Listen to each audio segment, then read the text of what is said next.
Good morning बच्चों। और electromagnetic induction में इंड्यूस्ड इलेक्ट्रिक फील्ड पे काफी प्यारा सा क्वेश्चन है। क्वेश्चन देखते हैं हम। क्वेश्चन कह रहा है डायग्राम को देखते हुए, initially spring is in natural length. जो स्प्रिंग आपने लिया है नेचुरल लेंथ में है, ना एक्सटेंशन है ना कंप्रेशन है। अब कह रहा है question, if magnetic field varies with constant rate d v by d t, इस रीजन में आउटवर्ड डायरेक्शन में एग्जिस्ट करने वाला, ध्यान दीजिए अभी तक से क्वेश्चन इनवर्ड वाला कर रहे थे, इसमें क्या है आउटवर्ड डायरेक्शन है। तो आउटवर्ड डायरेक्शन में एग्जिस्ट करने वाला मैग्नेटिक फील्ड कांस्टेंट रेट से क्या कर रहा है, चेंज कर रहा है।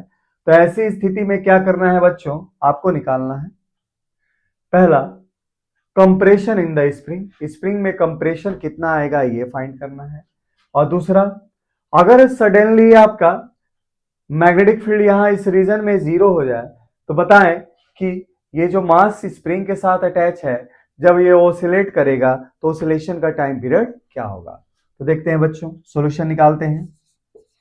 सॉल्यूशन हम पहला बनाते हैं, कंप्रेशन इन स्प्रिंग। देखिए पहले क्या होता है, इस पॉइंट पे क्या होगा, एक इंड्यूस इलेक्ट्रिक फील्ड होगा।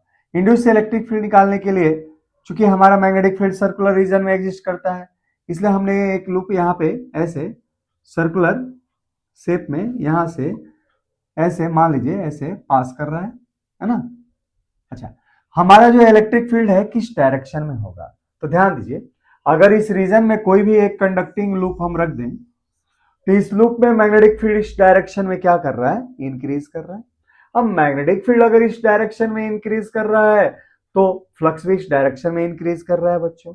अब इस वैल्यू को, इस डायरेक्शन में इंक्रीजिंग फ्लक्स को घटाने के लिए इस लूप में, इस कंडक्टिंग लूप में एक करंट क्या होना पड़ेगा, ऐसे क्लॉकवाइज डायरेक्शन में होना पड़ेगा। ये डायरेक्शन ऑफ इंड्यूस करंट होगा, इंड्यूस्ड करंट होगा जब ये कंडक्टिंग लूप है तो बच्चों, कंडक्टिंग लूप है तो, अच्छा ये कंडक्टिंग लूप है तो इसमें इंड्यूस करंट की डायरेक्शन ये होगी। इस लॉजिक के अनुसार इस पॉइंट पे चूंकि हमारे पास इंड्यूस करंट के ही डायरेक्शन में इलेक्ट्रिक फील्ड एग्जिस्ट करने की कोशिश करती है किसी भी पॉइंट पे, है ना, इंड्यूस इलेक्ट्रिक फील्ड की डायरेक्शन करंट के डायरेक्शन के पैरेलल होती है। तो ऐसी स्थिति में प्रोवाइडेड करंट की वैल्यू को इंक्रीज किया जाए तो आप देखें हमारे पास चूंकि कांस्टेंट रेट से है तो इसलिए क्या होगा, कांस्टेंट होगा, इस डायरेक्शन में होगा। इसका अर्थ यह हुआ कि इस पॉइंट पे लगने वाला इलेक्ट्रिक फील्ड किधर होगा, इस डायरेक्शन में होगा। इस पार्टिकल से पास करने वाला इलेक्ट्रिक फील्ड डाउनवर्ड डायरेक्शन में पास करेगा। ऐसे हम देखें, ऐसे पहला क्वेश्चन ये करते हैं, if compression in spring, compression in spring, भाई इलेक्ट्रिक फील्ड इस डायरेक्शन में है तो इस मास के साथ अटैच चार्ज पे एक फोर्स लगाएगा, उस फोर्स के कारण ये स्प्रिंग क्या होगा, ऐसे कंप्रेस होगा।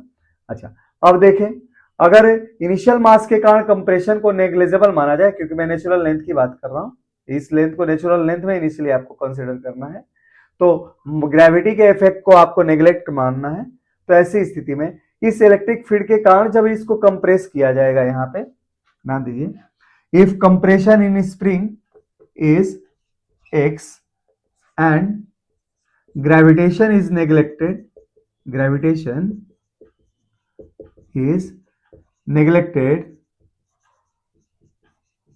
then क्या होगा, तो force by electric field, force by electric field, electric field के द्वारा जो फोर्स लगेगा उसको कौन बैलेंस करेगा, तो स्प्रिंग के द्वारा लगने वाला फोर्स, स्प्रिंग फोर्स है ना बच्चों, तो ये इसको बैलेंस करेगा, स्प्रिंग फोर्स इसको बैलेंस करेगा। अच्छा, इलेक्ट्रिक फील्ड के द्वारा लगने वाला फोर्स क्या है बच्चों, क्यूई है ना। अच्छा, स्प्रिंग के द्वारा ऊपर के डायरेक्शन में लगने वाला फोर्स क्या होगा, के एक्स होगा। अच्छा, अगर बच्चों ग्रेविटेशन को नहीं नेग्लेक्ट करना होता तो एम जी क्यूई के साथ हम जोड़ के आंसर निकाल सकते हैं, m g plus q equal to k x. लेकिन क्वेश्चन में हम चूंकि शुरू में ये नेचुरल लेंथ ले रहे हैं, अर्थात कि मान के चल रहे हैं कि ग्रेविटी को आपको नेग्लेक्ट मानना है यहाँ पे, तो ऐसी स्थिति में क्यू इक्वल टू हमने क्या ले लिया बच्चों, के एक्स ले लिया। तो कंप्रेशन क्या आ गया आपके पास, x equal to q e by k. अच्छा, अब इस पॉइंट पे इलेक्ट्रिक फील्ड की वैल्यू जो इंड्यूस फॉर्म में है क्या, तो हम जानते हैं कि यहाँ जो इलेक्ट्रिक फील्ड होगा वो वैल्यू हो जाएगा, प्रीवियस डिस्कशन से देखिए बच्चों, क्या होगा, पाई, इसका रेडियस आर है ना, pi r square upon two x, है ना, यहां की डिस्टेंस क्या है एक्स, आई इंटू क्या हो जाएगा डीवी बाई डी टी। तो इस तरीके से आप चाहें तो यहां पे निकाल सकते हैं बच्चों क्या, कंप्रेशन इन द स्प्रिंग। तो हमने कंप्रेशन इन द स्प्रिंग बच्चों निकाल लिया, यहां पे देख रहे हैं आप, है ना, Q equal to k x, और इलेक्ट्रिक फील्ड की वैल्यू यहाँ पे क्या होगा, पाई आर स्क्वायर अपॉन 2x होगा ना, अभी बताया था आपको पिछले न्यूमेरिकल में, थर्ड नंबर में इस तरीके से निकालते हैं हम। तो इस तरीके से आपके पास जो कंप्रेशन आएगा वो क्या आएगा बच्चों, और क्यू बाई के, है ना, एक्स, यहां से आप क्या करें, कंप्रेशन को के लिए सिंबल अलग इस्तेमाल करें, एक्स नॉट कर लें, तो कंप्रेशन क्या हो जाएगा, तो x not equal to q by k, है ना, ऐसे हम निकाल सकते हैं। ठीक है बच्चों, तो अब आगे करते हैं हम इसमें अगला पार्ट, दूसरा नंबर। अब क्वेश्चन कह रहा है इसमें दूसरा नंबर, देखें आप,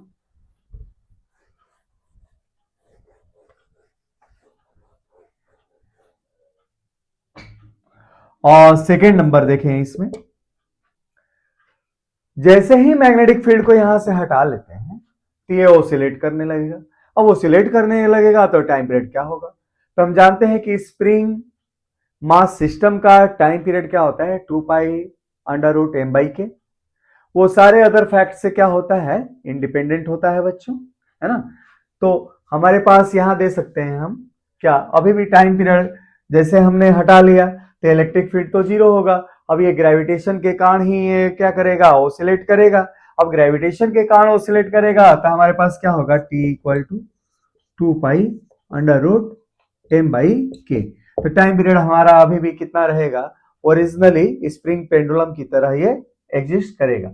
और यहाँ ग्रेविटी को हम नेग्लेक्ट नहीं करेंगे, है ना, क्योंकि ये ऑसिलेट करने के लिए क्वेश्चन में कह रहा है कि ऑसिलेट करता है, अर्थात कि ग्रेविटी के इफेक्ट में ऑसिलेट करता रहेगा। तो चलिए बच्चों, अगला हम क्वेश्चन करते हैं इंड्यूस्ड इलेक्ट्रिक फील्ड पे। ठीक है बच्चों।